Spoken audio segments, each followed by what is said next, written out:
Evelyn traced the ridges of the prepaid card, the cold plastic a grim satisfaction against her thumb. The balance, $130,000. Not quite a fortune, but a perfectly tailored tool.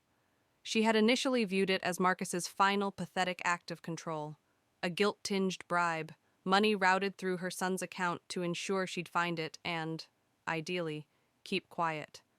For 2 weeks, the rage had been simple, pure, and solitary. Her plan was mapped out with the precision of an old accountant's ledger, a cold, methodical dismantling of Marcus's reputation and finances, leaving him with nothing but the dust of his own making.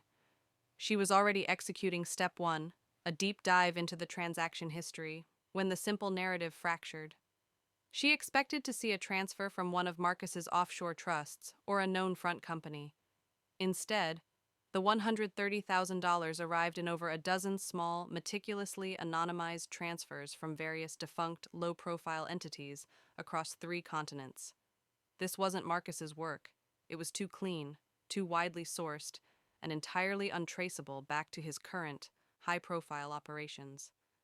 The realization hit her with a physical jolt. This was not blood money.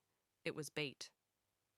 A heavily encrypted message landed in an obscure email address she hadn't used in a decade. The header was stark. "Welcome to the fund, Evelyn." It wasn't him. It was us. The message explained everything. The $130,000 was the initial pool, the co-conspirators fund, scraped together by a coalition of Marcus's previous victims. Old business partners he gutted in the IPO, former clients he defrauded, and 2 other ex-partners he had discarded. They had been watching her for months. They knew she was the latest, and perhaps the most dangerously methodical of his casualties. They knew she would track the money, and they knew that, unlike them, she possessed the cold, calculating intelligence necessary to spearhead a sustained attack. "We couldn't move the full war chest ourselves," the message continued. "He watches us, but he watches you most of all. We routed the seed money through your son's account because we knew you would assume it was his guilt, and that you would take the bait. The $130,000 is your initial retainer. Use it to fund the first volley of legal and public relations fire. We need you, Evelyn, because you have the rage, but also the blueprint. We have the collective resources." The target shifts from personal revenge to comprehensive annihilation. The conflict shifted instantly, becoming infinitely more complex. Evelyn was a woman hardened by Marcus's betrayal, who had sworn off the messy complication of reliance on others. She had built her entire revenge philosophy on solitary surgical strikes.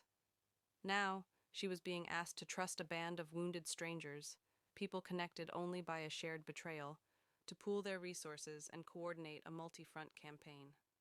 She stared at the card. It was no longer a symbol of her singular vendetta. It was a shared artifact of collective hurt. The goal remained the same. Marcus must be ruined, but the means demanded the very thing she found repugnant: collaboration. To succeed, she would have to trust, coordinate, and lead a group of equally driven, unpredictable co-conspirators. Closing her laptop, Evelyn took a deep breath. She reached for the burner phone the email instructed her to use. The solitary act of revenge felt suddenly hollow, a tiny fire next to the coordinated explosion this new operation promised. It was a difficult choice, one that required trusting people she didn't know, but the magnitude of the potential result was undeniable. The conflict was no longer about her. It was about all of them.